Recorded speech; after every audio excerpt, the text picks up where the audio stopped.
Trainer Joe, let's be real. People that are losing a lot of weight, though there is satisfaction in that, the process is often difficult, and some would say miserable. Miserable. Why would we quit if it didn't get hard and miserable? So let's talk about 9 tips to make it less miserable. Let's do it. Number 1, go out to eat. Love this tip. Yeah, some people feel like, I can't go out to eat. That ruins my diet. Okay, there are places you can go, and it can just be more fun. Okay, so if you don't enjoy going out to eat, then skip that one. But a lot of people would like to, but they don't because they think it's going to ruin their program. Exactly. I was talking to someone 3 days ago, who said every single day they go to Chipotle. Every single day. Were they big? No, they were the right weight. Okay, so you can do that. So what's the problem? You go out to eat without planning ahead. And you just say, see, they brought chips out and I ate 3 baskets. I knew I shouldn't go out to eat. No, you need to think about it before you go. That's all. Right. Just plan before you go. Realize, and when we go through these, we're assuming people are on a plan, right? They have a plan. They're doing my plan or Weight Watchers or keto or they're doing intermittent fasting, but they're counting calories. They're doing something, right? Because they're wanting to lose weight. That's typically who we're talking about. They have some type of framework. You got some kind of framework you're doing, and going out to eat might make it harder. You can go out to eat. You're not a tree. You can do things. You have a brain. Yeah. You can change. Plan it out. You don't have to go out and binge when you eat. Maybe find a couple places that you do feel like, okay, I know roughly how much I'm getting here, how many calories, and you get used to the portions so you're not caught off guard going to like you mentioned the other day. You were on this real stringent plan, trying to get to a certain place, and you loved going to Moe's because you knew you could do your thing with the things they had, and that's like a Chipotle. Bingo. Number 2, pick a fun exercise. Are you really wanting to just lose weight and not have some level of fitness in your life, right? So isn't everybody wanting to incorporate some exercise in their weight loss program? Who doesn't want to? I would hope so. Who doesn't? So I would assume everybody's wanting to do something. Pick something. And pick something that maybe is kind of enjoyable. If what you're doing is hard all the time, what's the likelihood you're really going to stick with it? And I'm not saying there aren't things you're obligated to do. You should go to work and earn a living no matter what, right? You shouldn't say, well, I can't find a job I like. Find one you like. And same here.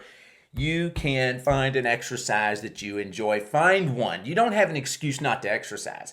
And nobody does. Make it a baseline of I'm going to walk 20 minutes a day at a good pace that I'm able to do and go from there. But, Or play pickleball.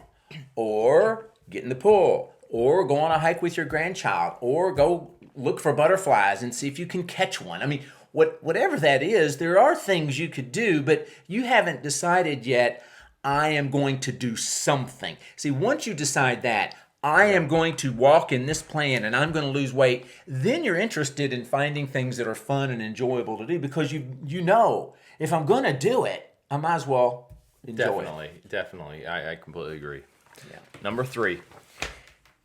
Get a new gadget that makes things easier. My goodness, a new gadget. What do you mean? Well, people in my group, I had one lady, she said, I got the bouncy thing, it's helping my lymph nodes, and she's bouncing on her thing. Another lady, I finally got it's not just a normal treadmill, it's one that's just kind of like flat on the ground, and it's got a different name for it, and it's just more like natural walk. It's like, you get your new watch, your Fitbit, your new shoes, your new outfit, standing desk. The ring, the Oura ring. The ring. Get the ring. Get the Oura ring. Oura ring. So the point there is, and now some people are going to say, well, I can't afford a lot of these things you're recommending. I would say malarkey. You walk through somebody's house. Years ago, I was going door to door selling these Christian books, and we'd knock on this door, and it was in a poor neighborhood. Okay, but the guy that was training me, he said, Joe, everybody thinks they're poor.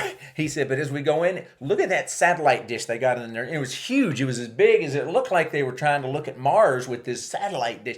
And it's like, you know what that cost? You know what the streaming, well, they didn't call it streaming services back then, but you know what that cost? You know what that cost? You know what that cost? Nobody has money until it's something they want. Sure.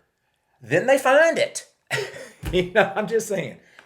we've got to get, excuse me, away from, I can't afford it. You afford what you decide's important. There you go. Yeah. Do you agree with that? I do. Next. So get the gadget that's going to make it more fun. Or the clothes or the shoes. Yeah. Yeah. Invite a friend. Misery loves company. Next one Number is 4. invite a friend. Invite a friend. Misery loves company. And that's kind of a joke, but it is kind of hard. And if you've got somebody that's saying, hey, are we going today or not? You're like, well, yeah, we decided together. We're going for a walk. We're going to the gym. If you can, and I know some of us are loners. I tend to be more a loner, which has not helped me, right? I'm wanting to now be more of an outgoing, gregarious friend to people because I think I need that in my life. So I think if that's not you, consider that maybe it should be you. That you should be more of a doing things together because we're really not made to walk alone anyway. We're made to do things in community, in family, with other people. So I would encourage you to examine that and realize, you know what? It probably wouldn't hurt me. I saw a thing recently, and it was a lady talking about how we don't have friends, and it was a thing online. And it was really good. She said, you know what I tell people? I tell them, and it's a little awkward, I tell them I need a friend. And they're like, what? No, I need a friend. So I think it's okay to invite people into the journey with you. Not only okay, I think it can really be helpful. Well, is this where we could just do a quick shameless plug? That is one of the most significant purposes of your 21-day transformation is to put people in that group of like-minded, similar path. It is. And you'll put something on there in the app that we use. Hey, I'm really struggling this week. And you'll get people just coming in there. Saying, thank you, that I am too. Yeah, I am too. And they come into the rescue and they're wanting to help you. So, yes, that's the way we're designed to be. And a lot of times we miss out on things that are part of a recipe for success. And we don't add that piece. We don't add the eggs. We don't add the baking soda. And we're wondering why it's not working. Well, part of the reason is you're trying to do this alone. It would be better if you had a friend doing it with you. Whether it's just a friend, your neighbor, family member, or jumping into the Trainer Joe program, there's a link in the description. And the average weight loss for a first timer going through it in 21 days is 10 pounds. Like this program is really good. All right, next one. Yes. Do the challenge, right? To have some kind of a challenge in your head, like we got a 5K coming up the 4th of July, or there's a pickleball tournament coming up, or there's a tour of Italy I want to do. I like it. Or whatever, something that you're looking forward to. And I'll tell you, my wife right now is dealing with some knee issues, and she's trying to figure out how to get through it. And I notice if she's got something she's wanting to do, she's much more likely to focus on getting strong and getting that well. Whereas if you don't have something you're looking forward to, you might just, I'm just going to sit and watch Andy Griffith and eat ice cream, and suddenly it's getting worse and worse. You're getting heavier, less in shape, and then when you finally decide, I need to go do something, you're way behind now. That's good. Yeah, I got a pickleball tournament coming up. Anytime I have a pickleball tournament a week or two out, my training gets locked in. Now I got to train regardless and continue to get better, but man, the motivation really fuels me when I have something, my sights set on something. Yeah. Good. You're going to kill it, man. Thanks, bro. Go to the beach. Go to the beach. And go to the beach because you're not going because you want to be sitting there like a beached whale, right? But you're in a process of getting healthier, losing weight, feeling better. Realize this is going to be a place I'm going to enjoy going, whether it's the beach or hiking in the woods, but this is who I am now. Go with this idea. I'm here to absorb the sun, be a healthy person. I'm losing the weight. One with nature. Kind of, yes. That this is, I don't need to just be sitting at home on the couch. I need to be out where the healthy people are, because this is who I am now. This is what I am becoming. This is my identity. Go to the beach. Go outside. Go for a walk. You don't need to be in the house sitting on the couch wondering why life is so difficult. That's a unique one. I would not have thought of that one. How did you come up with that one? And I pray. I pray. Oh, come on now. Come on now. All right, next one. Spend time with, if you have grandkids, that's what I have. Spend time with the kids. Spend time with grandkids. Spend time with some kids, because that youthfulness is good for you. And we had grandkids over yesterday, and just watching them and being with them can really motivate you and help you realize I need a life where I've got some energy. I need a life where I've got some youthfulness, even if I'm 88. Okay, Yeah. you can be 88 and have youthfulness in you, and it's just good. Even in the Bible, it says, "Be like little children." Do you know what little children are like? And that's Yes. one of the cool things. Trainer Joe, it makes me think of kids haven't necessarily been like trained up in the systems of our culture. Our culture is so glorifies food, and so true. every celebration is food, food, food. But then you get this young innocent kid, and what did one of your grandkids say? "Oh, I already ate, Grandpa. I don't need more food." Yeah, when Grandma was wanting to go somewhere, and she said, "Hey, there's going to be food there. We're going to get to eat," and he's like, "I don't need to eat. I already ate." And it's like, but they're going to have this, and they're going to have this, and in our minds, it's this opportunity we don't want to miss out on. In their minds, it's like, what are you talking about? I want to go play. I want to go play. I want to get in the pool. I want to run around. I'll eat when I need to eat. If we can get to where we operate more like that, They haven't been conditioned yet. They haven't been by trained. their parents. They haven't been trained. All of us have been trained one way or the other once we're 20. Okay, you've been trained one way or the other, and our program is helping people to retrain your brain to transform your body. You got to be retrained because the way you were trained was not helping you. Good. What are we at? Number 8? Number 8, have fun with your dumb diet. Oh, you got to serve somebody. You got to serve somebody. Everybody know that song, you got to serve somebody. You either are walking in the spirit or you're walking in the flesh. You're either doing good or you're doing weird. Okay, you can argue with that if you want to, but the reality is you're going this way or you're going this way. You're either getting busy living or getting busy dying. And I would say, let's get busy living. And that can mean you have a program you're doing that some people think is stupid. Keto might be a good example.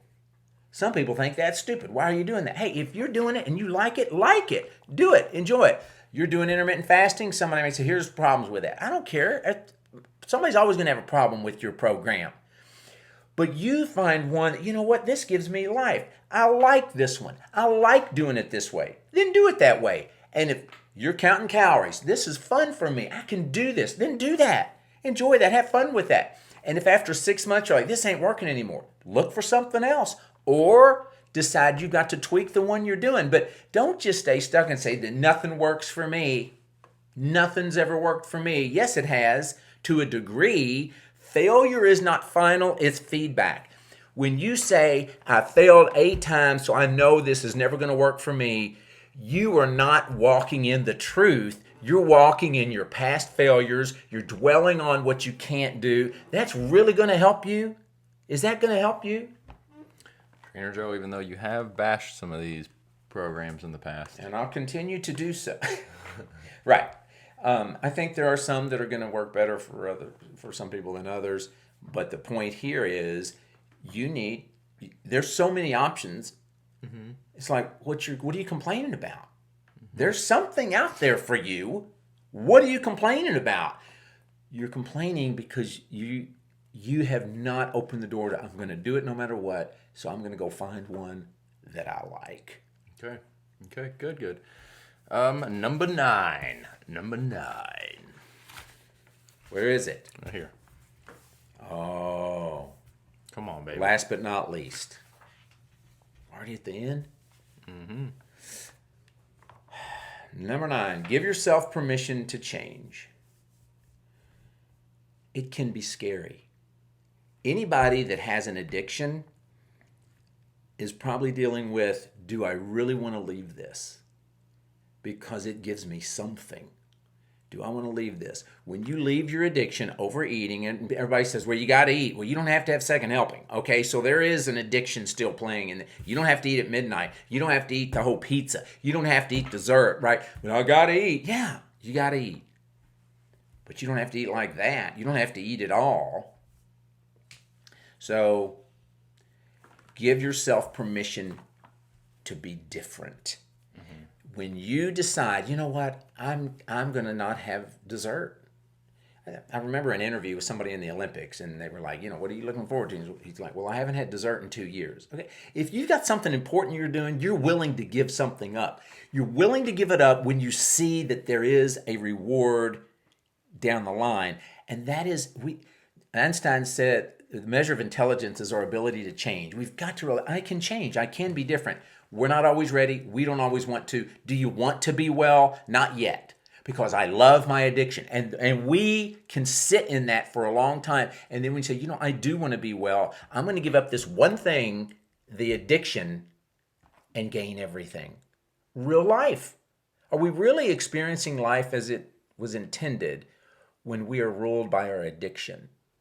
Whatever that might be. And primarily what we're talking about is addiction to eating the way you want to eat. That you feel entitled to eat, that you should be able to eat. And I get it. And it's hard to just let that go for most of us and say, now I'm going to do it this way, which is different than I've done maybe for my entire life. I had this way of looking at food. You need to be able to sit with your feelings and your emotions and not have the ice cream and not have the pizza and figure out how can I get through these feelings right now when everything in me wants this food, wants to go back to the way I was doing it instead of this new way of doing it. I don't think we need to go into detail here, the new way of doing it, because we have 100 videos talking about that. So the key here is give yourself permission to be a different person. Because isn't that what you're going to be? Isn't that how you're going to keep the weight off long term? Yes. You have now identified, what? I don't have to be that person anymore. I can be this person. Be okay with changing. Be okay with that. Don't be like, I'm becoming something different. I don't know. Are people going to like me if I'm not the big jolly girl? You know what? Take a risk. Sure. That's good. Out of those 9, you guys, which one stands out to you and connects with you the most? That you're like, I haven't really even thought of that. I haven't even gone down that road yet. Maybe the out to eat or whatever one it is. I'm excited to implement this and make weight loss less miserable. I'm curious to look through Less the comments. miserables. All right, Trainer Joe, good stuff. Until our next video right here. Train your brain and transform your body.